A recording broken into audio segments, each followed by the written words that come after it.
ರಾಜ್ಯ ಮಟ್ಟದಲ್ಲಿ ಮಾತ್ರ ಅಲ್ಲ, ಜಿಲ್ಲೆಯಲ್ಲೂ ಕೂಡ ಬಣ ರಾಜಕೀಯ ಜೋರಾಗ್ತಾ ಇದೆ. ಕೋಲಾರ ಜಿಲ್ಲೆ ಕಾಂಗ್ರೆಸ್ ಶಾಸಕರ ಬಣ ಬಡಿದಾಟ ದಿನೇ ದಿನೇ ಹೆಚ್ಚಾಗ್ತಾ ಇದೆ. ಸಿಎಂ ಬೆನ್ನಿಗೆ ಒಂದು ಬಣ ನಿಂತಿದ್ರೆ ಡಿಸಿಎಂ ಬೆನ್ನಿಗೆ ಮತ್ತೊಂದು ಬಣ ನಿಂತಿದೆ. ನಾರಾಯಣಸ್ವಾಮಿ ಕೆಜಿಎಫ್ ಶಾಸಕಿ ರೂಪಕಲಾ ಒಂದು ಬಣ ಆಗಿದ್ರೆ, ನಂಜೇಗೌಡ, ಕೊತ್ತೂರು ಮಂಜುನಾಥ್, ಎಂಎಲ್ಸಿ ಅನಿಲ್ ಬೇರೆ ಬಣ. ಒಂದು ಬಣದ ಶಾಸಕರಿಂದ ಡಿಸಿಎಂ ಡಿಕೆ ಶಿವಕುಮಾರ್ ಅವರನ್ನ ಭೇಟಿಯಾಗಿ ದೂರನ್ನ ಕೊಟ್ಟಿದ್ದಾರೆ. ಡಿಸಿಎಂ ಡಿಕೆ ಶಿವಕುಮಾರ್ ಅವರನ್ನ ಮೂವರು ಶಾಸಕರು ಭೇಟಿಯಾಗಿದ್ದಾರೆ, ದೂರನ್ನ ಕೊಟ್ಟಿದ್ದಾರೆ. ಕೋಲಾರ ಶಾಸಕ ಕೊತ್ತೂರು ಮಂಜುನಾಥ್, ಎಂಎಲ್ಸಿ ಅನಿಲ್ ಮಾಲೂರು, ಶಾಸಕ ನಂಜೇಗೌಡ ಅವರು ಡಿಸಿಎಂಗೆ ದೂರನ್ನ ಕೊಟ್ಟಿದ್ದಾರೆ. ಜಿಲ್ಲೆಗೆ ಸೀಮಿತ ಆಗಿದ್ದಂತ ಜಗಳ ಈಗ ಡಿಕೆ ಶಿವಕುಮಾರ್ ಅವರ ಅಂಗಳಕ್ಕೆ ಶಿಫ್ಟ್ ಆಗಿದೆ. ಡಿಸಿಸಿ ಬ್ಯಾಂಕ್ ಹಾಗೂ ಕೋಚಿಮೂಲ್ ಬಗ್ಗೆ ಡಿಕೆ ಶಿವಕುಮಾರ್ ಅವರಿಗೆ ದೂರನ್ನ ಕೊಟ್ಟಿದ್ದಾರೆ.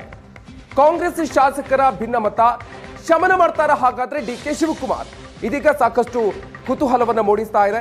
ಜಿಲ್ಲೆಗೆ ಸೀಮಿತ ಆಗಿತ್ತು, ಈಗ ಅದು ಡಿಕೆ ಶಿವಕುಮಾರ್ ಅಂಗಳಕ್ಕೆ ಬಂದಿದೆ. ಡಿಸಿಸಿ ಬ್ಯಾಂಕ್ ಹಾಗೂ ಕೋಚಿಮೂಲ್ ಬಗ್ಗೆ ಡಿಕೆ ಶಿವಕುಮಾರ್ ಅವರಿಗೆ ದೂರನ್ನ ಕೊಟ್ಟಿದ್ದಾರೆ ಈ ಶಾಸಕರು. ಡಿಸಿಎಂ ಡಿಕೆ ಶಿವಕುಮಾರ್ ಅವರನ್ನ ಭೇಟಿ ಮಾಡಿ ಮೂವರು ಶಾಸಕರು ಕೂಡ ದೂರನ್ನ ಕೊಟ್ಟಿರೋದು.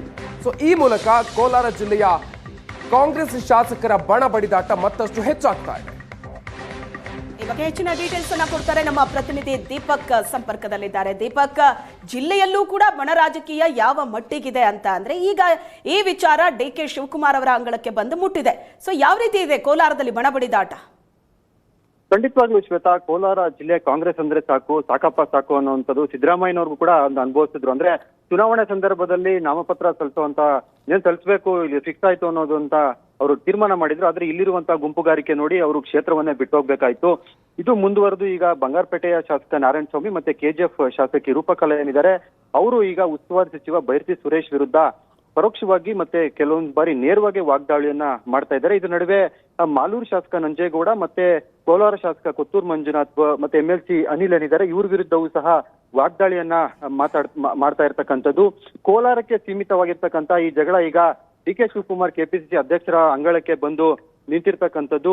ಅಂದ್ರೆ ಮಾಲೂರು ಶಾಸಕ ನಂಜೇಗೌಡರು ಮತ್ತೆ ಕೋಲಾರ ಶಾಸಕ ಕೊತ್ತೂರು ಮಂಜುನಾಥ್ ಮತ್ತೆ ಎಂಎಲ್ಸಿ ಅನಿಲ್ ಕುಮಾರ್ ಅವರ ಬಣ ಏನಿದೆ, ಅವರು ಕೂಡ ನೇರವಾಗಿ ಡಿಕೆ ಶಿವಕುಮಾರ್ ಅವರ ಬಳಿ ಹೋಗಿ ದೂರು ನೀಡಿರ್ತಕ್ಕಂಥದ್ದು. ಅಂದ್ರೆ ಇತ್ತೀಚೆಗೆ ನಡೆದಿರುವಂತಹ ವಿದ್ಯಮಾನಗಳ ಬಗ್ಗೆ ಈ ಒಂದು ಟೀಮ್ ಹೋಗಿ ದೂರು ನೀಡಿದೆ. ಅಂದ್ರೆ ಇಲ್ಲಿ ಮಾಲೂರು ಶಾಸಕ ನಂಜೇಗೌಡರು ಏನಿದ್ದಾರೆ, ಅವ್ರ ವಿರುದ್ಧವಾಗಿ ಕೋಚಿಮೂಲ್ನಲ್ಲಿ ಸಾಕಷ್ಟು ಹಗರಣ ಆಗಿದೆ, ಇವರು ಇರುವಂತಹ ಸಂದರ್ಭದಲ್ಲಿ ಡೀಸೆಲ್ ಹಗರಣ ಆಗಿದೆ ಎನ್ನುವಂಥದ್ದು ಬಂಗಾರಪೇಟೆ ಶಾಸಕರವರು ಒಂದು ದಾಖಲೆ ತೋರಿಸಿ ಅದನ್ನ ಆರೋಪವನ್ನ ಮಾಡಿದ್ರು. ಇದಕ್ಕೂ ಕೂಡ ಅವರ ಒಂದು ಮುಸ್ಕಿನ ಗುದ್ದಾಟ ಕೋಲಾರಕ್ಕೆ ಸೀಮಿತವಾಗಿತ್ತು. ಆದ್ರೆ ಇಲ್ಲಿ ಅವರಿಬ್ರು ಏನಂದ್ರೆ ಕೋಲಾರ ಶಾಸಕ ಕೊತ್ತೂರು ಮಂಜುನಾಥ್ ಮತ್ತೆ ನಂಜೇಗೌಡರು ಹೇಳೋದೇನಂದ್ರೆ, ಇಲ್ಲಿ ಜೆಡಿಎಸ್ ಮತ್ತೆ ಬಿಜೆಪಿ ಏನು ನಾಯಕರೇ ನಮ್ಮ ವಿರುದ್ಧ ಮಾತಾಡ್ತಾ ಇಲ್ಲ, ಆದ್ರೆ ನಮ್ಮ ಪಕ್ಷದ ಒಂದು ಏನು ಶಾಸಕರಿದ್ದಾರೆ ಇವರೇ ನಮ್ಗೆ ವಾಗ್ದಾಳಿಯನ್ನ ಮಾಡ್ತಾ ಇದ್ದಾರೆ, ಇದು ನಮ್ಗೆ ಜಿಲ್ಲೆಯಲ್ಲಿ ಓಡಾಡೋದಕ್ಕೆ ಮುಜುಗರ ಆಗ್ತಾ ಇದೆ ಅಂತ ಹೇಳ್ತಾ ಇದ್ದಾರೆ. ಮತ್ತೆ ಇಲ್ಲಿ ರಾಜ್ಯ ಮಟ್ಟದ ಜನಪರ ಉತ್ಸವ ನಡೀತು, ಈ ಸಂದರ್ಭದಲ್ಲಿ ದಲಿತ ಶಾಸಕರನ್ನ ಕಡೆಗಣಿಸಲಾಗಿದೆ ಅಂತೇಳಿ ಏನು ಬಂಗಾರಪೇಟೆಯ ಶಾಸಕರು ಮತ್ತೆ ರೂಪಕಲಾ ಅವರೇನಿದ್ರು ಇವರು ಕೂಡ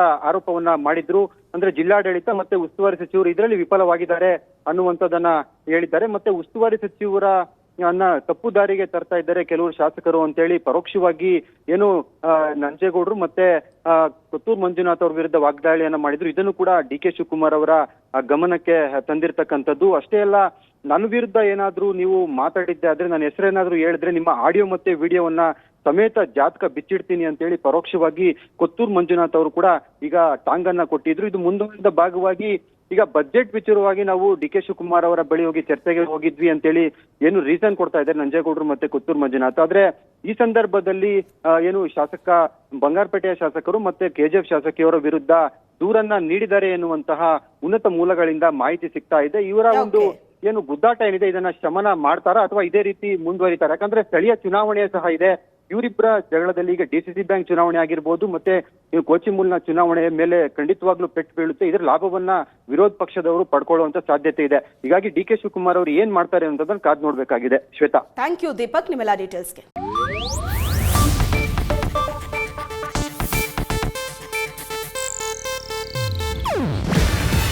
ಇದು ಏಷ್ಯಾನೆಟ್ ನ್ಯೂಸ್ ನೆಟ್ವರ್ಕ್ ಪ್ರಸ್ತುತಿ. ನೀವು ನೋಡ್ತಿದ್ದೀರಾ ಏಷ್ಯಾನೆಟ್ ಸುವರ್ಣ ನ್ಯೂಸ್.